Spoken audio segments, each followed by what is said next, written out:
Okay, welcome back again. So this topic, today's talk will be about ethical principles guiding information and communication technology research.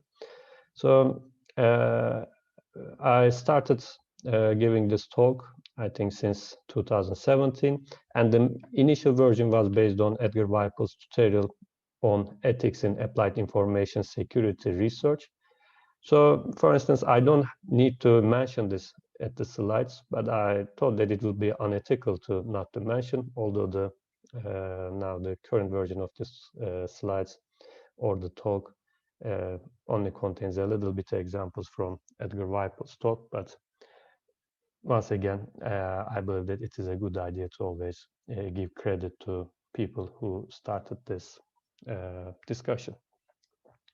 So let me first mention the Manno report and why it is important. So until just a few years ago, when we were doing research or when we are submitting uh, project proposals, in all of the submissions, the final part of the submission forms will be about ethics, and there will be a lot of questions, and you will think that it will take hours for us to fill this form. But at the beginning, they ask you like two questions. Does your research involve animal subjects or human subjects? And when you say no, it turns out that you don't need to fill the rest of the form because they think that you only need ethics when you are experimenting on animals or humans. So really until a few years ago, this was the main idea about ethics. But of course, today this is not the case. Even with just storing data, in Turkey we have a KVKK, and in Europe we have GDPR. So it tells us how to store data and how to actually keep private documents and so on. So there are a lot of things to be considered in actually ethics in information and communication technology. So in this talk, I will try to give you a few examples, but first I want to talk about the Manno report. This report proposes a framework for ethical guidelines for computer and information security research based on the principles set forth in the 1979 Belmont report, a seminal guide for ethical research in the biomedical and behavioral sciences. As I just mentioned, until a few years ago, people thought that we need ethics only when you're working in, biology or genetics and so on. So only biomedical research areas was covered in ethics. The intent of this report is to help clarify how the characteristics of information and communication technology raise new potential for harm and to show how a reinterpretation of ethical principles and their application can lay the groundwork for ethically defensible research. So this report was published in August 2012, and still this version is available. Here is the link, and also 1 year later, they provided a companion to this report titled Applying Ethical Principles to Information and Communication Technology Research, a companion to Manno report. So this document is just a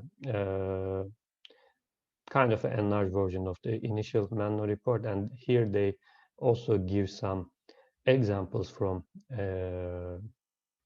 academia and some papers to show how the ethics apply to this research.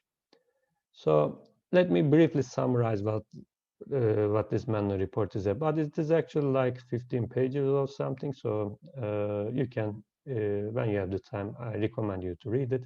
But we can summarize it in four subjects. So the principles are about respect for persons, beneficence, justice, fairness, and equity, respect for law, and public interest. So for the for persons, you have to identify all of the stakeholders in your research. So who will be affected by your research? You have to identify all of them. And when you are doing research, you have to have informed consent when you are, performing a survey or when you're collecting data and so on. So some of the thesis students forget something here. For instance, probably you have received a lot of emails and probably will receive more in the future about from a student who is going to write a thesis, and they are asking you to fill a survey or a questionnaire so that they can use that data in their research. So this is the informed consent. So they take your consent and use that data. But even in those emails, you will see that they are asking you to fill this form so that they can use it in their thesis. But they are not telling you whether if they're going to use it in the future or not. So, but what generally happens is that after the thesis is presented, maybe 5 years later, they write another paper and they use the same data. So the people has to be informed about this too. So will that data will be used only once or in the future and so on. So it is not that simple. This is what I'm trying to tell you. In the beneficence, you have to identify all of the potential harms, all of the potential benefits of your research. You have to balance risks and benefits, and you have to try mitigate the realized harms. So, and if of course, the harms more than benefits, it wouldn't be ethical to publish your research. So I can give an example here about what Google did recently. So they found a zero-day exploit, which means that a weakness that requires a patch so that people would not be affected. I think it was in one of the Adobe's programs, probably Adobe Reader or Flash Player. So they gave like 90 days time to Adobe to come up with an update. So this is the mitigation of realized harms, because if the Google announces this weakness, a lot of people will be harmed. So they contact a company to solve this problem. But after the 90 days, a patch wasn't ready. So Google announced it to the world so that people would understand that they might be harmed. And later on, the company, in a short time, provided the patch, and so that they kind of balance the risks and benefits. I think justice and fairness and equity is simple. You have to be fair in your research. You have to be equal. And finally, the respect for law and public interest. This is important. You have to comply with the international laws and the national laws. So you have to check if there are national laws about the topic that you are doing research on. And finally, the transparency and accountability. So you have to be transparent about why you have collected the data, how you collected it, and so that you can be accountable for it. Okay. So these are the main topics, and let me give you some real-life examples and see how these ethical guidelines are not followed. So one of my favorite is this one. You can Google it and find a lot of information about this, but study finds 2/3 of psychology papers can't be reproduced. So a few researchers said that let's look at the top psychology journals and try to perform the same experiments people performed in those papers and try to reach the same results. But it turned out that 2/3 of those research can't be reproducible. And some of them, still not exactly as the results claimed in the paper, but in 2/3, they obtained the opposite results. So this is actually one of the biggest problems in academia right now. An experiment has to be reproducible. So this is why most of the time when we write programming codes, we freely make it available at GitHub for everybody so that everybody can do the same research and obtain the same results. Of course, in some cases, this is not possible because if the data you are using is confidential, you cannot make it public, but then you have to justify your research and why it is correct, okay? But of course, this is really a bad result, because all of these results of these papers are also appear in newspapers, so that people have wrong information about a lot of things. And my second favorite is this one. So this is about actually bitter chocolate. So most probably you have heard that, especially even today, if you watch a morning show on TV, you will hear things like that. Eating bitter chocolate, the black ones, is helps you lose weight. So most probably you have heard of it. Even on the newspapers and on the web, you still hear things about this. But the thing is that this is not correct. So this is about actually a German documentary, I guess, because in the documentary they were trying to show that a lot of academic papers are published without a proper review process. So they ask a German researcher to publish something that is not correct.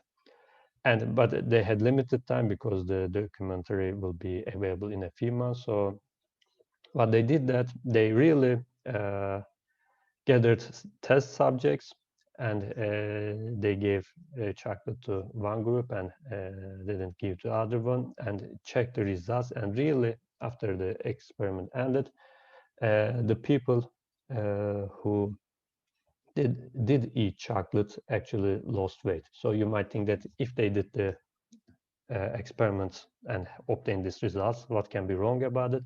The thing is that they're actually making a statistical attack here.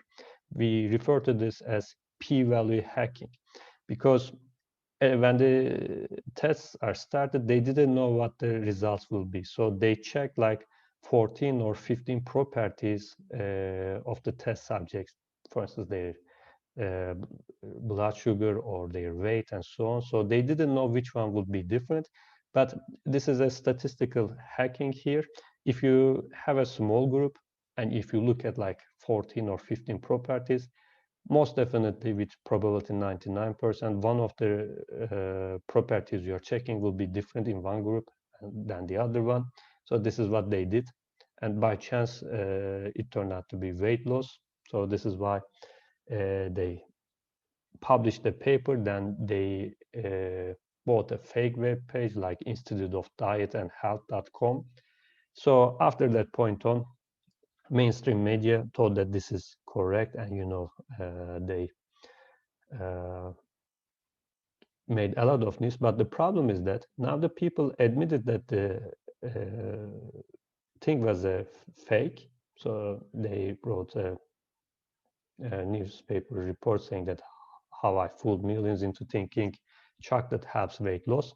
Now they not this information reached to everybody. So this is why in mainstream media they still have news about how chocolate helps you lose weight. So they say that why you must eat chocolate daily and so on.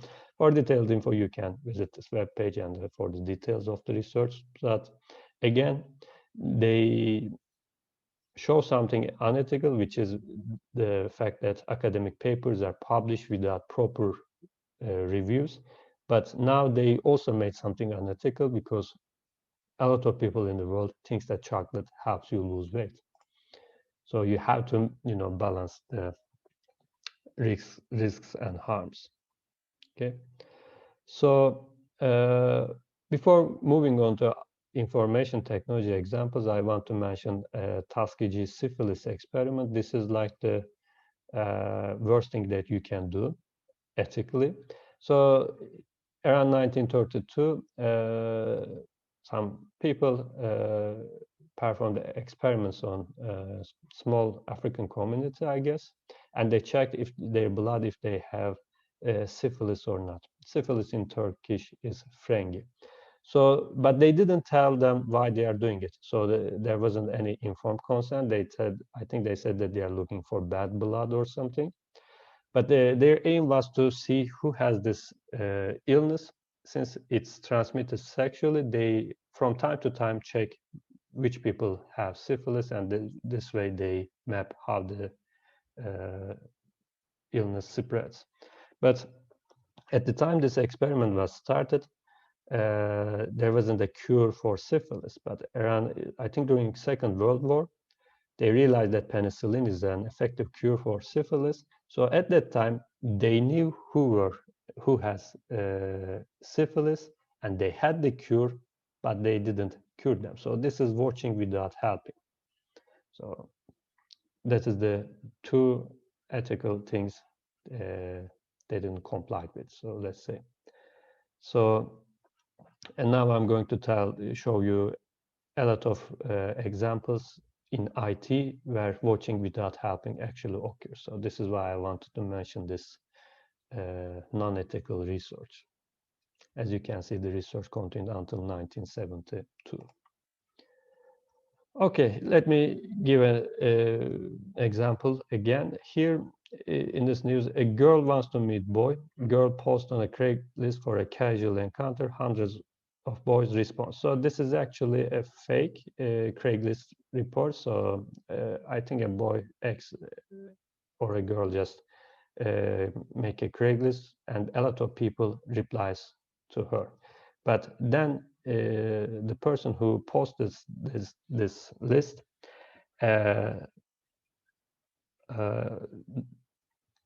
publishes all of the email addresses of the people who has contacted with her. So, but a lot of people send an email using their work email address.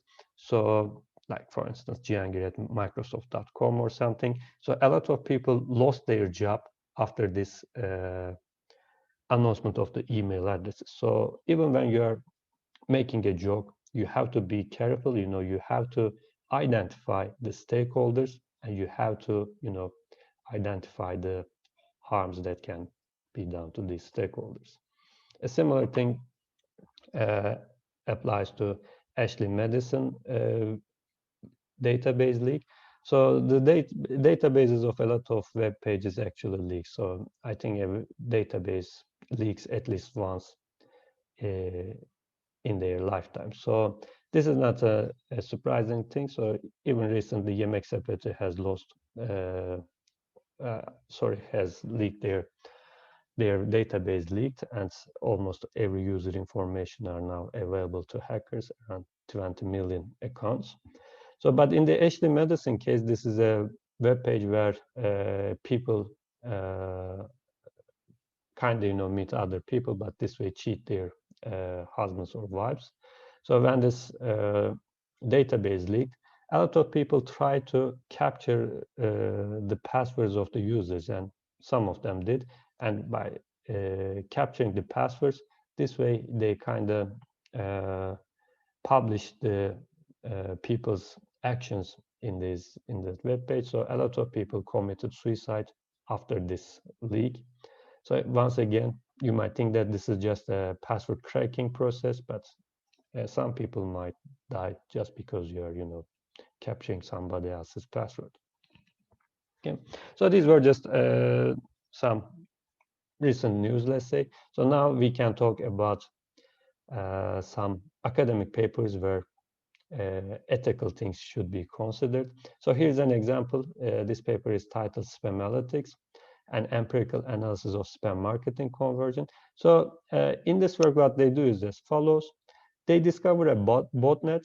So for those people who doesn't know what botnet is,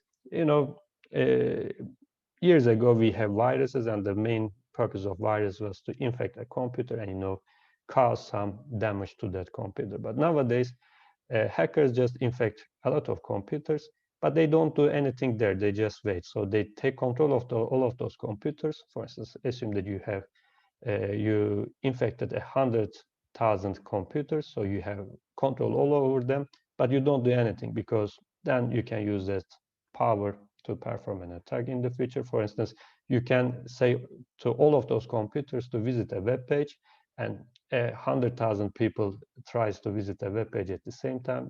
That web page cannot respond to that huge demand, so a denial of service attacks occurs. So in this case, they use this botnet for spam. So your computer is infected, you don't know it, so your computer from time to time sends a spam email to other people.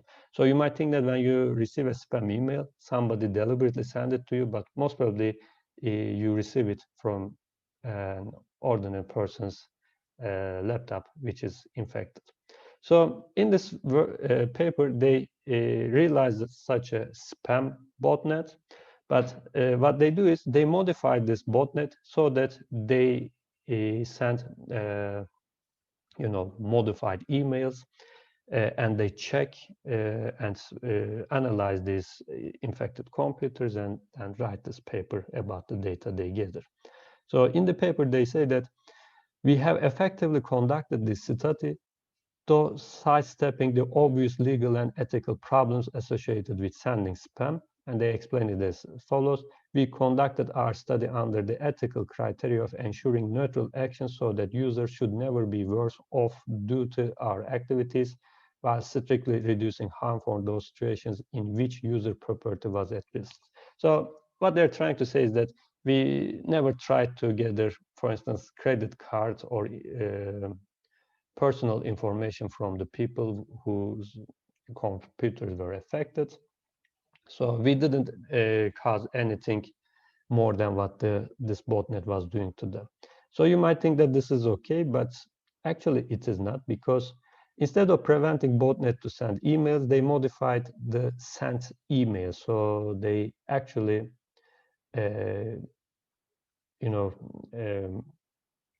legally this is not might not be acceptable. And then another thing is that they knew which computers were infected, but they didn't warn them. So return back to our Tuskegee syphilis experiment example. People had syphilis, you had the cure, but you didn't warn them. So this is exactly as that. You know which computers are infected, and you are not warning anybody. So watching without helping, as you can now guess, is unethical, and you cannot write an academic paper, write a thesis doing this kind of stuff. A similar example is Your Botnet is My Botnet paper. This is about analysis of a botnet takeover. So academicians discover a botnet, so they take over that botnet and, keep experimenting on it. So here you have to be careful about one thing. So victims were only informed after the experiments. So this is again, you don't have informed consent. You just inform them after the experiments ends. And secondly, when you take over a botnet, you have actually like three options. First one is that you can use it for malicious purposes.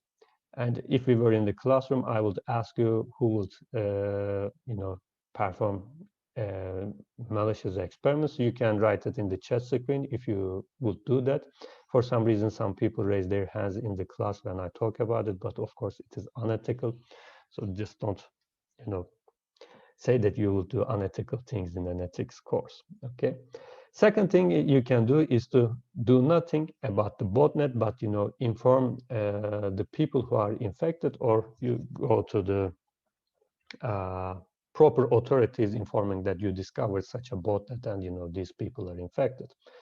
And the third option is that by clicking a button you can destroy the botnet. So this way you stop people doing harm. So you just actually in all of their computers, there is probably a file that is actually allowing this botnet to work as a Trojan. So you can delete it so that you can, rescue those people. So again, if you would do such a thing, you can again write me on the chat screen.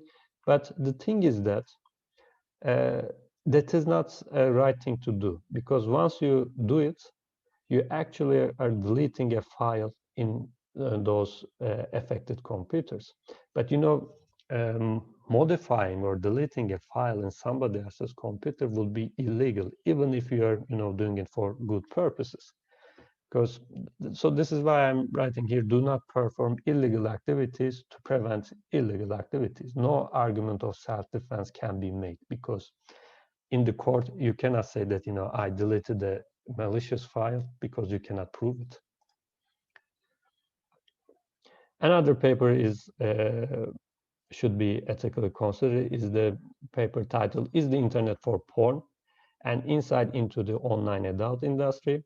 So in this paper, this was a general talk in years ago, because we thought that a lot of content in the internet was mainly for porn, but nowadays, probably due to social media, we have more cats and dogs photos and videos than porn. So, but in this paper, what they do is to see how much these porn web pages, gain money, how they provide advertisement to each other, and so on. So, in order to do that, they need an porn web page that they can use. So, for this reason, they gather some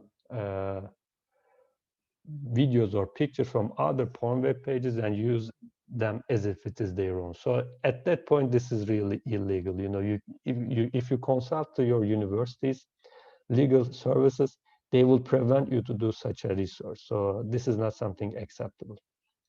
And then they even, I think, earn money by putting advertisement to their web page, and in the paper they, I think, explain how much they earn or something like that. So as you can see, this is not actually, it is not ethical, but it is also, I think, illegal. So as far as I know, you have, again, when you are dealing with data, you have to be careful about whose data you are using, if it is copyrighted and so on. So let me give you a completely different example. This is hacking of MyFair transport cards. So we have a lot of smart cards in our wallets today, and some of them are actually MyFair Classic cards. So if you are from Middle East Technical University, you have a student ID, and yes, that is MyFair Classic card. So you can check it with your mobile phone if it is an NFC capability, and if it is an Android phone. You cannot do it on an iPhone. You are not allowed to use NFC for these purposes. So these MyFair Classic cards, the initial versions had a lot of weaknesses, and academicians reverse engineered this chip by cutting it and looking it with a microscope. And then they observed how to break the system. So they wanted to publish their papers in conferences, but the company who produced this smart cards, and they're, as far as I know, they're the world's leader in smart card production. They're really a good company, but they said that if the academicians publish these results, a lot of people will be affected because their cards can be copied, and these cards at that time was used in London metros as the Oyster card. So you can copy somebody else's card and use it for yourself, and next time they are going to use it, they will realize that although they had money in the card in the morning, in the evening they realized that it is emptied. So it went to court, and the academicians won the case because the Dutch court said that this is freedom of speech, because if there's a weakness, it is the company's responsibility, and they have to replace the cards. So publishing such a work would Dutch court considered it as a freedom of speech. Okay, because if there's a weakness, hackers also might discover it, and the stakeholders, in this case the users, can be harmed. So in that case, the academicians are doing nothing unethical or illegal. So this way, they won the case, and the papers are published, and they are actually available. If you're interested, you can read the whole story from Bruce Schneider's webpage, actually. And I think this is my final slide. There's an ongoing debate, so I cannot say if it is ethical or not, but we have to talk about ethics of surveillance. A few years ago, Snowden documents leaked, and it turned out that governments are actually performing mass surveillance. They're storing the whole internet data for a month, and perform operations on it. This way, make surveillance, have a lot of information about almost everybody in the world. So the question is this ethical? So the governments will say that we are trying to prevent terrorist attacks in this way. So this is for the benefits of the people. But people think that their privacy is lost because a lot of things without their consent or knowledge are stored. So this is an ongoing debate, and we can talk about it now if you prefer. So, but in the future, we will be talking a lot about it because there's not much legal thing that you can do to prevent governments to do mass surveillance.